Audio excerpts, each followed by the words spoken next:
Welcome all of you. आपने fifth class की EVS की बुक लुकिंग अराउंड या आसपास के chapter number 13 a shelter so high या बसेरा ऊंचाई पर के पिछले 3 भागों में जाना कि गौरव जानी मोटरसाइकिल पर मुंबई से लेह लद्दाख की यात्रा के लिए निकलता है। वे महाराष्ट्र, गुजरात, राजस्थान, दिल्ली और हरियाणा, हिमाचल प्रदेश के छोटे बड़े शहरों से होता हुआ लेह लद्दाख पहुंचता है। वो चोंगथोंग इलाके में, जिसकी ऊंचाई लगभग 500 मीटर है, यात्रा करता है। वहाँ पर उसे सांस लेने में प्रॉब्लम होती है। चोंगथोंग इलाके में कई रातें और कई दिन वो यात्रा करते हुए अकेले ही आगे बढ़ता रहता है। इस सुनसान इलाके में एक दिन उसे अचानक ही भेड़ बकरियां और एक टेंट दिखाई देता है। इससे आगे की जानकारी प्राप्त करने के लिए आप अपनी ईवीएस की बुक का पेज नंबर 124 ओपन करें या फिर इसे अपनी स्क्रीन पर भी देख सकते हो। The Changappa. There I met Namgyal and came to know about the Changappa, a tribe living on the mountains. गौरव जानी बता रहे हैं कि वहाँ मैं मिला नामग्याल से, उन्हीं से मुझे चंगप्पा के बारे में पता चला। The Changappa tribe has only about 5,000 people. The Changappas are always on the move with their gods and ships. इतने बड़े इलाके में सिर्फ 5,000 लोग चंगप्पा घुमांतु लोग हैं जो हमेशा एक ही जगह पर नहीं रहते। अपनी भेड़ बकरियों के झुंड को लेकर पहाड़ों में हरे मैदानों की खोज में घूमते रहते हैं। It is from these that they get all that they need: milk, meat, skin, or tents and wool for coats and sweaters. इन्हीं जानवरों से इन्हें अपनी ज़रूरत का सामान मिल जाता है: दूध, मांस, टेंट के लिए चमड़ा, स्वेटर और कोट के लिए ऊन आदि। Their goats are their only treasures. If a family has more animals, it is considered more rich and important. भेड़ बकरियां ही इनकी सबसे बड़ी पूंजी है। जितनी भेड़ बकरियां उतना ही ऊंचा परिवार का स्तर। From these special gods they get wool for making the world famous pashmina wool.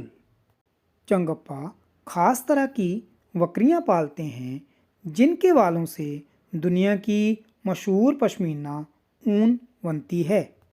The Changpa graze their goats at higher and colder places so that the goats have more and softer hair. जितनी ठंडी और ऊंची जगह होगी, इन बकरियों के बाल भी उतने ही ज़्यादा और नरम होंगे। They stay high up on these mountains in very difficult conditions because that is where these gods can live. This is their life and their livelihood. इसलिए चंगप्पा इतने मुश्किल हालत में भी इतनी ऊंचाई पर रहना पसंद करते हैं। यही है इनकी जिंदगी। I was carrying very little of my belongings on my motorcycle. मैं मोटरसाइकिल पर तो अपना थोड़ा ही सामान लाया था। What the Changappas carry everything that they own on their horses and yaks.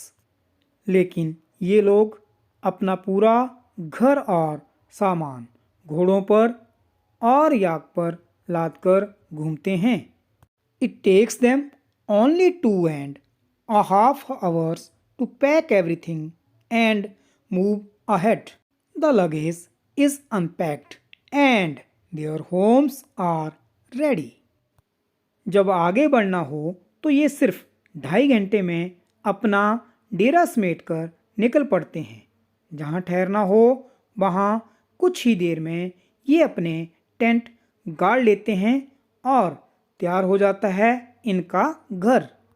You are most welcome into our home, said Namgyal as he led me to the wick cone shaped tent. आपका स्वागत है कहते हुए नामग्याल मुझे बहुत बड़े तिकोने tent में ले गया। They call their tent rebo. वे अपने टेंटों को रेवो कहते हैं।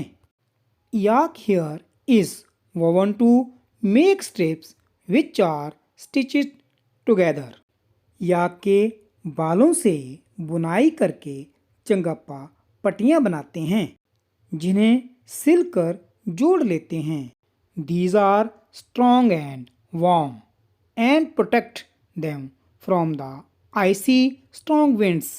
ये बहुत मजबूत होती हैं और गर्म भी, और उन्हें बर्फीली हवाओं से बचाती हैं।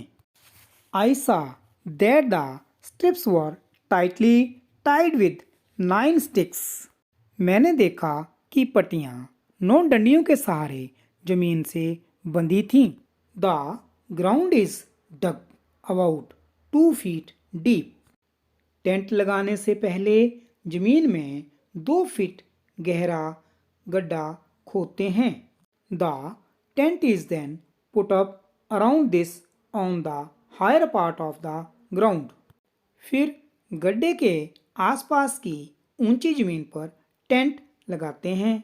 As we stepped into the tent, I realized that I could stand up straight।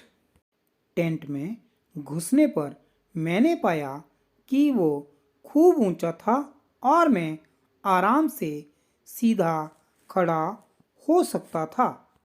I also saw that the revo was as big as a room of my flat in Mumbai। रेवो अंदर से मेरे मुंबई वाले flat के एक कमरे जितना बड़ा था। It was held up by 2 wooden poles in the middle।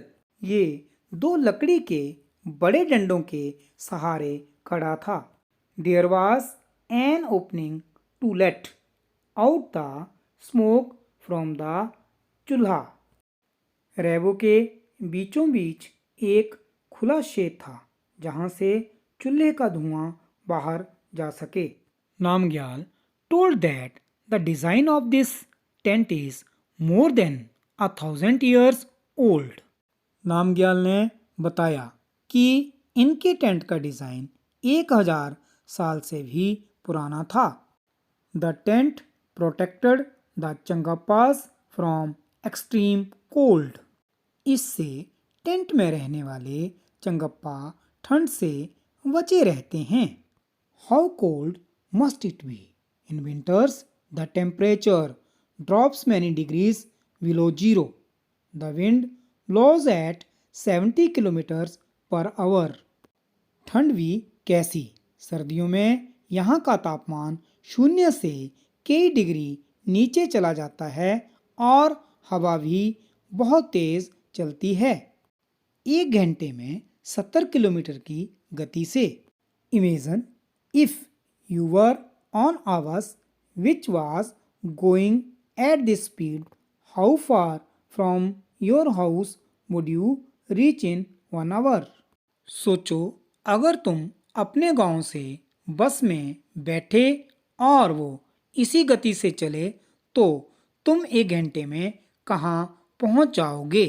इतनी तेज स्पीड से वहाँ पर हवा चलती है और ये हवा बहुत ठंडी भी होती है। आपने अभी तक जाना कि चंगप्पा किस तरह से अपनी भेड़ बकरियों के साथ एक स्थान से दूसरे स्थान पर घूमते रहते हैं। वो जिस टेंट में रहते हैं उसे रेवो कहते हैं। ये टेंट उन्हें बर्फीली हवाओं से बचाता है। इस वीडियो में इतना ही। आगे की जानकारी अगली वीडियो में दी जाएगी।